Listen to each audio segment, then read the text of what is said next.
Good morning students. आपका online English classes में स्वागत है। अपन जो इंग्लिश की ग्रामर पढ़ रहे थे, इंग्लिश ग्रामर में हमारा जो टॉपिक था वो था मॉडल।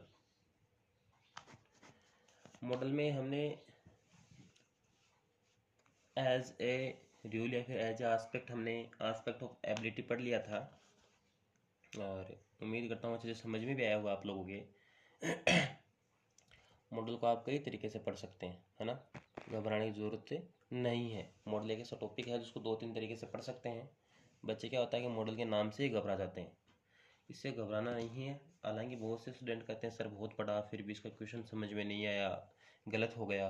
अगर आपने एज ए आस्पेक्ट इनको अच्छी तरीके से एक बार क्लियर कर लिया तो आपको अच्छी तरीके से ये क्या हो जाएगा, लर्न हो जाएगा, कोई दिक्कत नहीं आएगी। और हम जिसमें ज़्यादा बातें नहीं करेंगे, आपको रोज़ का सिर्फ एक ही एस्पेक्ट पढ़ाएंगे, चाहे क्लास छोटी बने, है ना। उससे क्या होगा कि आपका जो टॉपिक होगा वो कम से कम साथ साथ एकदम से क्लियर हो जाएगा, है ना। और जब तक अच्छे से क्लियर नहीं होता ना, तब तक आगे पढ़ने से कोई फ़ायदा नहीं है।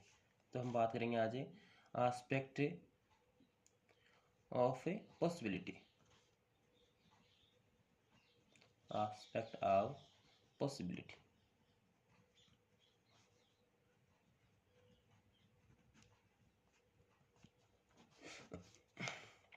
एस्पेक्ट ऑफ पॉसिबिलिटी की बात करें तो इसमें सबसे पहले बात करते हैं अपन जनरल पॉसिबिलिटी की। General possibility. जनरल पॉसिबिलिटी के लिए किसका यूज़ करते हैं? कैन का। किसका यूज़ है? कैन का यूज़ करते हैं। अगर बात करें फैक्चुअल पॉसिबिलिटी की, तो फैक्चुअल पॉसिबिलिटी की मतलब जिसमें हम क्या कर सकें, गेस कर सकें। क्या कर सकें? गेस कर सकें। उसके लिए किसका यूज़ करते हैं? मे का। किसका यूज़ करते हैं? मे का यूज़ करते हैं। Remote possibility.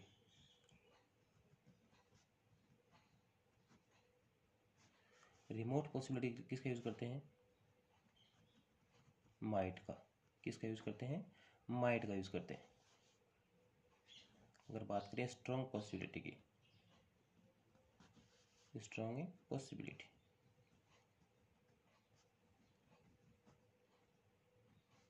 स्ट्रॉन्ग पॉसिबिलिटी लिए किसका यूज़ करेंगे? मस्ट का। देखो, aspect of a possibility general, अगर किसी भी सेंटेंस में आपको जनरल पॉसिबिलिटी नज़र आती है तो किसका यूज़ करेंगे? कैन का यूज़ करेंगे। अगर किसी भी सेंटेंस में आपको फैक्ट के साथ में मतलब गेस लगाते हुए अगर आपको कोई पॉसिबिलिटी नज़र आती है तो उसमें किसका यूज़ करेंगे? मेक का। मतलब फैक्चुअल पॉसिबिलिटी के लिए मेक का यूज़ करेंगे। रिमोट पॉसिबिलिटी, अक्षीण संभावना, न के बराबर संभावना के लिए किसका यूज़ करेंगे? माइट का यूज़ करेंगे। और स्ट्रॉन्ग पॉसिबिलिटी के लिए किसका यूज़ करेंगे? मस्ट का यूज़ करेंगे। तो आपको इसको एस्पेक्ट ऑफ पॉसिबिलिटी अच्छी तरीके से देख लेना है। इसको अच्छी तरीके से देखोगे तभी ही क्या कर पाओगे, जो आगे अपने एक्सरसाइज की बात करेंगे, अभी सेंटेंस लिखेंगे, उनको अच्छी तरीके से आप कर पाओगे। फॉर एग्जाम्पल अगर हम बात करें Cassis has 9 cars। Cassis has 9 cars। She blank space be a rich. मैं एग्जाम्पल लिखते जा रहा हूँ, आपको साथ साथ में इनको देखना है ना। फिर आप मतलब साथ में सोल्व करना आपको। मैं आपको लास्ट में इसका आंसर बताऊंगा। दूसरा, there are clouds in the sky. There are clouds in the sky. It blank space rain today. Example number 3, the sky is clear. The sky is clear. It blank space rain. It blank space rain. Sentence number 4, there are no clouds, there are no clouds in the sky, there are no clouds in the sky, it blank space rain today। Sentence number 5, Rahul is not at home, not at home, he blank space be at school, be at school। next sentence, the sky is fully covered with clouds, it blank space rain today। Sentence number 7, everybody blank space make a mistake। Sentence number 8,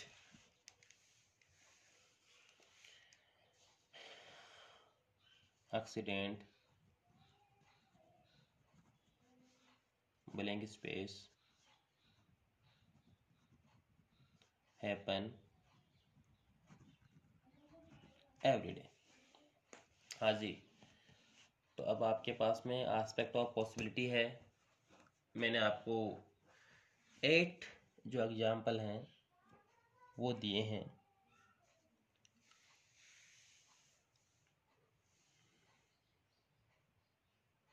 देखो कितने बच्चे कर पाते हैं। Aspect of possibility, general possibility के लिए can, factual possibility के लिए में, मतलब फैक्ट के साथ में गेस लगाकर हम बात करते हैं उसके लिए में, रिमोट पॉसिबिलिटी के लिए माइट, मतलब क्षीण संभावना के लिए माइट, स्ट्रांग पॉसिबिलिटी के लिए मस्ट। ये आपके सामने सेंटेंस है, अच्छी तरीके से देख लें आप, इनको आपको करना है अभी, आपको आंसर से इनके देने हैं। पहला सेंटेंस है, कसीस हैज 9 कार्स, कितनी कार है कसीस के पास में? 9 कार हैं। She blank space be a rich, क्या हो सकती है? धनवान, है ना, be a rich.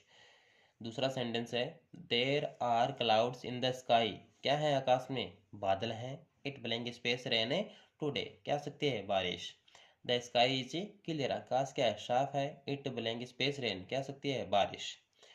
Sentence number 4, there are no clouds in the sky, आकाश में कोई बादल नहीं है।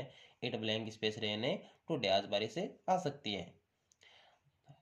आपका सेंटेंस नंबर 5 है, Rahul is not at home, कहाँ नहीं है? घर पर नहीं है, मतलब घर पे नहीं है। कई बार क्या होता है कि आपको अपने मित्र का या किस इस प्रकार से कोई व्यक्ति है जिसका पता रहता है कि घर पे नहीं मिलेगा तो वहाँ मिलेगा, है ना।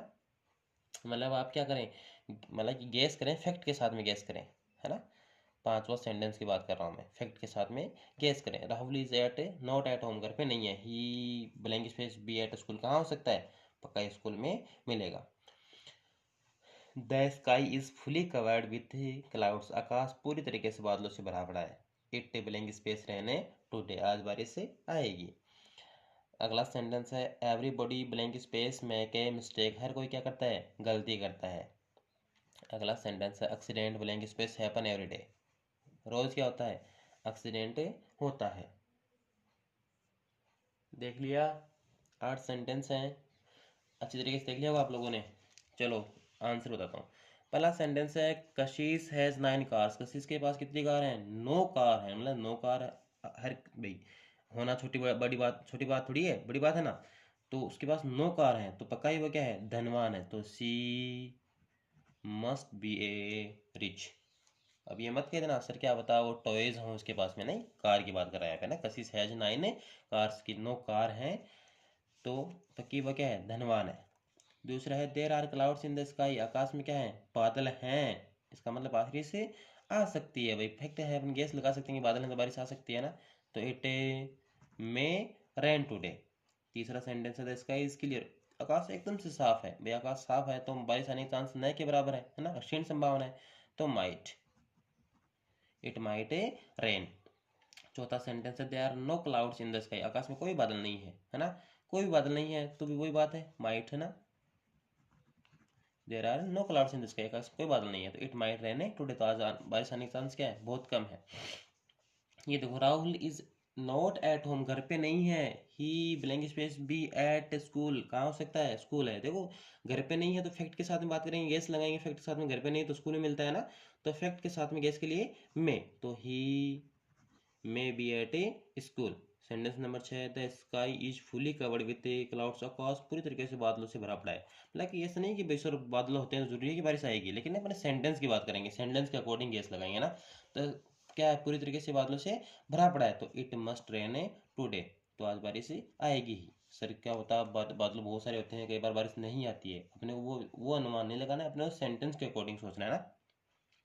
Sentence number 7, everybody make a mistake, भाई हर कोई क्या करता है, गलती करता है, नहीं करता है क्या, है ना, करता है कि नहीं करता है। तो ये जनरल पॉसिबिलिटी है, मतलब एकदम से साधारण संभावना है कि हर कोई क्या करता है, गलती करता है, तो everybody can make a mistake. आठवां सेंटेंस है accident blank space happen every day, भाई अपन एक थोड़ी कह सकते हैं कि एक्सीडेंट होगा ही, लेकिन क्या हो सकता है, एक्सीडेंट हो सकता है ना, रोज एक्सीडेंट हो सकते हैं, मतलब जनरल पॉसिबिलिटी है कि एक्सीडेंट रोज होते हैं। अपन बात ये मतलब एकदम से जनरल में बात करें तो सर आजकल क्या है कि एक्सीडेंट रोज होते हैं, तो accident can happen every day. तो इस प्रकार से अपन ने आज जो मॉडल का जो एस्पेक्ट ऑफ पॉसिबिलिटी था उसके बारे में हमने डिस्कस किया। जनरल पॉसिबिलिटी के लिए कैन, फैक्चुअल पॉसिबिलिटी के लिए मे, रिमोट पॉसिबिलिटी के लिए माइट और स्ट्रॉन्ग पॉसिबिलिटी के लिए मस्ट का यूज करेंगे, है ना। तो मेरा ये मानना है कि आप धीरे धीरे जो हमने जो थोड़ा थोड़ा हम पढ़ रहे हैं, कल हमने एस्पेक्ट ऑफ एबिलिटी पढ़ा था, आज एस्पेक्ट ऑफ पॉसिबिलिटी पढ़ा है, तो चाहे कम पढ़ लें लेकिन जितना पढ़ें वो आपको एकदम से साथ साथ में क्लियर होना चाहिए। अगर आपके पास में कोई दूसरी इस प्रकार की कोई बुक है या फिर कोई ऐसे एक्सरसाइज बुक है तो उसमें आप इसके साथ साथ में एक्सरसाइज ज़रूर निकालें, ताकि आपको समझ में आए कि जो सर ने बताया उससे हो रहा है कि नहीं हो रहा है ना। तो आज के लिए आपका इतना ही, बाकी की अगली क्लास में बात करेंगे। मैंने एक बार फिर से रिपीट कर रहा हूँ, चाहे कम पढ़ लें लेकिन जितना पढ़ें उतना आपको क्या होना चाहिए, एकदम से साथ साथ में लर्न होना चाहिए। अगर आपके याद नहीं होगा तो ज़्यादा पढ़ने से भी कोई फ़ायदा नहीं होगा, जितना आप पढ़ें उतना एकदम से साथ साथ में लर्न जरूर करें, ठीक है। तो कल की क्लास में हम बात करेंगे आस्पेक्ट फॉर ए परमिशन की, ठीक है। तब तक के लिए आपको एक्सरसाइज जो है वो आपको लर्न करें अच्छी तरीके से।